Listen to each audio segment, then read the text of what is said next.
भी लगातार मेरे साथ मौजूद है। 30 दिन की मोहलत मिली है, 30 दिन का समय है राहुल गांधी के पास। रमन, एक तो वो सांसद हैं तो उनकी सांसदी पर कोई असर पड़ सकता है इसका, दूसरा अब हाईकोर्ट का तो रुख करेंगे ही करेंगे वो।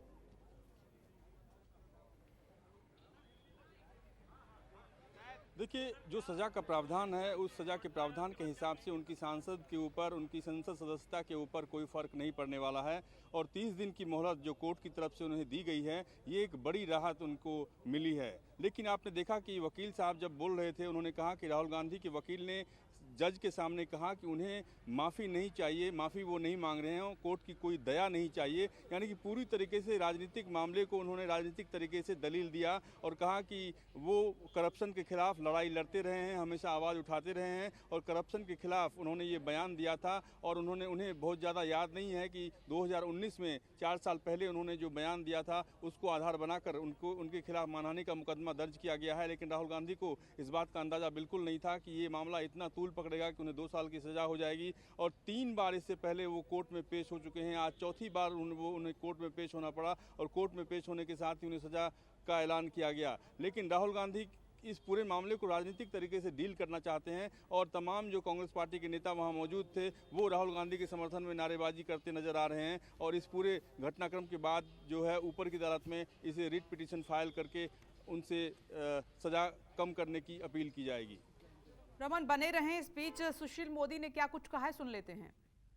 हमारे साथ सुशील कुमार मोदी हैं। मोदी सरनेम इनका भी है और इन्होंने भी केस किया था। अब सूरत में फैसला आ गया है, राहुल गांधी को अपने बयानों के लिए दोषी ठहराया गया है। देखिए, मैं इस फैसले का स्वागत करता हूं क्योंकि राहुल गांधी ने जिस गैर जिम्मेवार तरीके से और केवल नरेंद्र मोदी ने देश के तमाम मोदी सरनेम वाले लोगों को गालियां दी और कहा कि सारे मोदी चोर हैं।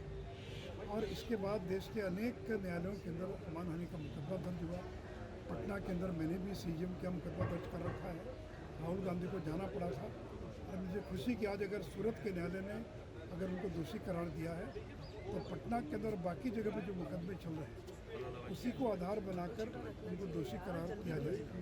देखिए, एक राजनेता और इस प्रकार की भाषा का प्रयोग करके देश के अंदर जितने मोदी हैं, मोदी सरनेम वाले लोग सारे लोग चोर हैं, तो इससे ज़्यादा गैर जिम्मेवाराना बयान दूसरा कुछ नहीं हो सकता। क्या ये आप समाज के बीच ये तय हुआ था कि जितने भी मोदी सरनेम के लोग हैं उन लोगों ने आपस में तय किया था? आखिर किस तरह से ये निर्णय पर पहुंचा गया कि नहीं कोर्ट केस करना पड़ेगा? कि बिहार में भी मोदी सरनेम के लोग बड़ी संख्या में हैं, गुजरात में अन्य राज्यों में हैं, उन लोगों ने अपने सो मोटो जो है और ये मुकदमा दर्ज किया। हमारे साथ सूरत से सांसद और केंद्रीय मंत्री दर्शना जरदोश हैं। राहुल गांधी को कोर्ट ने दोषी करार दिया है इस मामले में, स्थानीय कोर्ट ने। किस तरीके से इस फैसले को कोर्ट के है और क्या कोर्ट हमेशा अपना न्याय करता है और हमें उसके ऊपर भरोसा है। हम जब भी ये जुडिशल मैटर कोई भी होती है तो भारतीय जनता पार्टी और सभी कार्यकर्ता उसी के ऊपर भरोसा करते हैं। तो आज ये न्याय हो गया और जो प्रधानमंत्री के साथ में जुड़ी हुई सरनेम और सरनेम वाले लोग जो ज़्यादातर मेरे क्षेत्र में है, आज सूरत मेरे ऑफिस में बैठे हुए हैं, समाज के वयस्क लोग भी हैं जो मुंडेश्वरी माता के भक्त हैं। अभी ये चैत्री नवरात्रि चल रहा है, नवरात्रि के 9 दिन प्रधानमंत्री जी निर्जला उपवास करते हैं और माता जी की शक्ति उपासना करते हैं। उसी समय ये कोर्ट का फैसला मुझे लगता है ये सकते थे। आज देखिए, आज पार्लियामेंट के अंदर कांग्रेस के सदस्यों ने मांग की कि उनको बोलने दिया जाए, जबकि आज वो सूरत कोर्ट में हाजिर थे। तो उनकी मांग ही गलत थी। तो पार्लियामेंट के अंदर हो या पार्लियामेंट के बाहर हो, उनकी जो सोच है, जो उनकी विचारधारा है, उनका घृणा है, हमें नहीं पसंद है। बहुत बहुत धन्यवाद। दर्शना जरदोश बता रहे थे कि कोर्ट का जो फैसला आया सूरत में उस पर अपनी प्रतिक्रिया देते हुए शानदेह। सर, सूरत कोर्ट में जो फैसला आया है उस पर आपकी क्या प्रतिक्रिया है? भाई देखिए, सूरत के कोर्ट ने जो निर्णय लिया है सचमुच में वो न्याय संगत है। जिस प्रकार से राहुल गांधी जी ने 2019 के चुनाव के दौरान आदरणीय प्रधानमंत्री श्री नरेंद्र भाई मोदी जी के सरनेम को किस प्रकार से उन्होंने अभद्रता से पेश किया था, पूरा देश शर्मसार हुआ था और उसमें उनकी निंदा हुई थी, लेकिन उस समय भी उन्होंने माफ़ी नहीं मांगा और पूरे देश की जनता ने उसको देखा। आज कोर्ट का निर्णय आ गया है और ऐसे लोगों को दंडित तो करना ही होगा। लेकिन मैं साथ साथ यह भी कहना चाहता हूँ कि आज लोकतंत्र का ये पवित्र मंदिर, ये भारत का जहाँ संविधान के अनुसार ये संसद चल रहा है, आज जहाँ संविधान संसद से बना है, ऐसे लोकतंत्र के पवित्र मंदिर में आकर के अपने किए हुए कुकृत्य के लिए राहुल गांधी क्यों नहीं आ रहे हैं, क्यों डर रहे हैं इस संसद से? संसद सदस्य होने के नाते आके माफ़ी मांगना चाहिए जिसमें उन्होंने देश को शर्मसार किया। पूरी तरह से ऐसे राहुल गांधी अगर माफ़ी नहीं मांगते हैं, अगर संसद से आने के लिए घबराते हैं, तो ऐसे राहुल गांधी को देशद्रोहियों के पंक्ति में खड़ा समझा जाए। रमन कुमार लगातार हमारे साथ बने हुए हैं। रमन, इस फैसले का चुनावों पर क्या असर हो सकता है?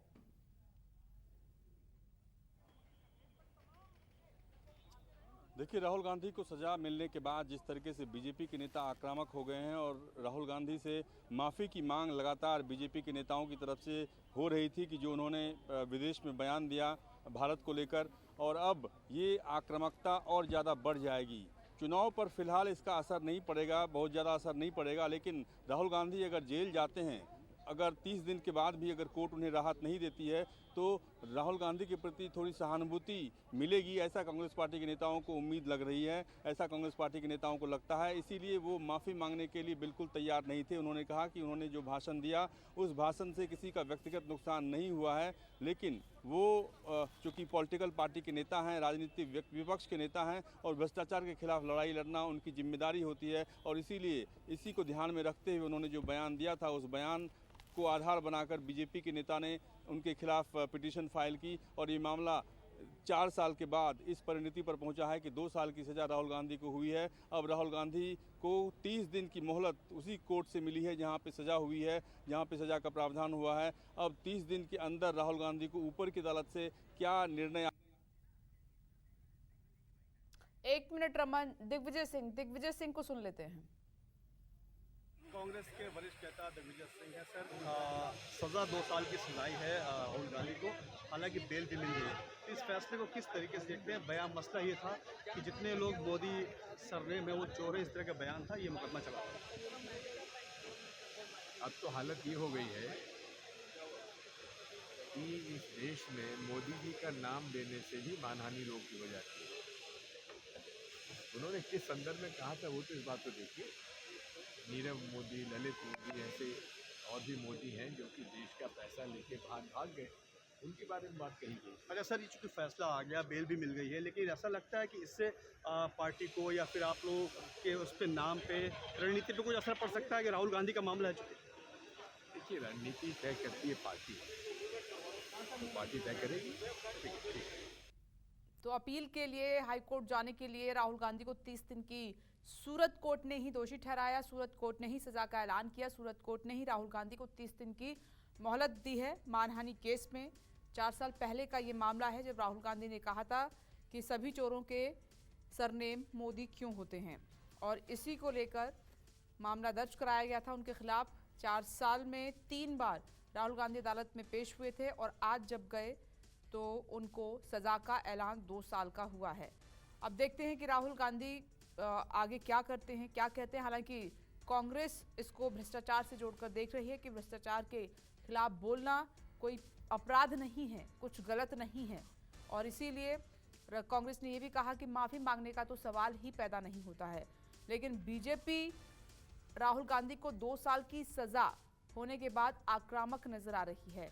तमाम जो मोदी सरनेम के नेता थे जिन्होंने केस दर्ज कराया, उन्होंने कहा कि अदालत पर हमें भरोसा था और अदालत ने सही फैसला सुनाया है।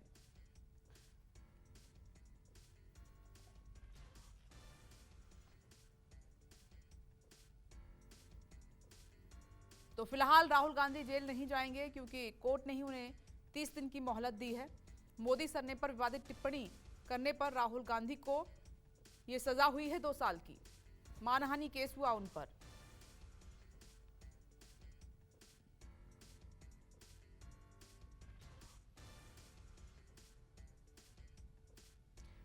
आप जानते हैं कि ये केस सूरत पश्चिम के विधायक हैं पूर्णेश मोदी, उन्होंने दर्ज कराया था राहुल गांधी के खिलाफ जब राहुल गांधी ने इस तरह का बयान दिया था, और उनका ये कहना था कि राहुल गांधी ने हमारे समाज को चोर कहा था।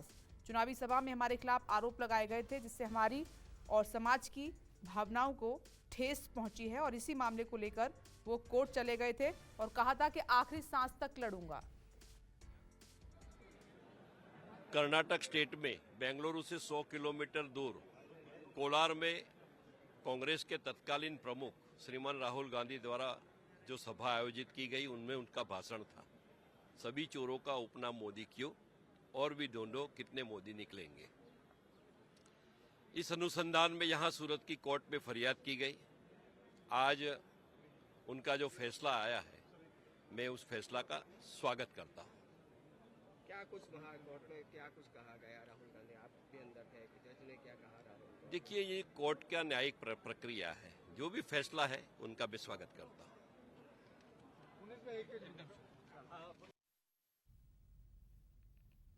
जो भी बोलते हैं वो आजकल ऐसा हो गया कि उससे सिर्फ नुकसान ही होता है।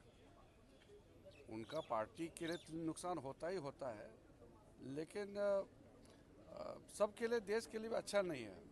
कांग्रेस के कुछ एमपी और कांग्रेस के कुछ नेता मुझे बताया, आज भी बताया, कि राहुल गांधी का जो रवैया है उसके वजह से सब खराब हो गया। उनके पार्टी भी डूब रहा है और साथ साथ में बाकी को भी नुकसान होता है।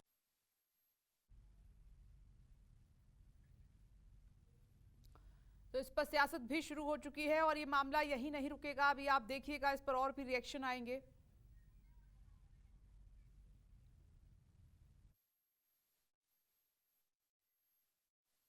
हमारे साथ सुशील कुमार मोदी हैं। मोदी सरनेम इनका भी है और इन्होंने भी केस किया था। अब सूरत में फैसला आ गया है, राहुल गांधी को अपने बयानों के लिए दोषी ठहराया गया है। देखिए, मैं इस फैसले का स्वागत करता हूँ क्योंकि राहुल गांधी ने जिस गैर जिम्मेवार तरीके से और केवल नरेंद्र मोदी ने देश के तमाम मोदी सरनेम वाले लोगों को गालियाँ दी और कहा कि सारे मोदी चोर हैं, और इसके बाद देश के अनेक न्यायालयों के अंदर मानहानि का मुकदमा दर्ज हुआ। पटना के अंदर मैंने भी सीजीएम का मुकदमा दर्ज कर रखा है। राहुल गांधी को जाना पड़ा था और मुझे खुशी कि आज अगर सूरत के न्यायालय ने अगर उनको दोषी करार दिया है तो पटना के अंदर बाकी जगह पे जो मुकदमे चल रहे हैं उसी को आधार बनाकर उनको दोषी करार किया जाए।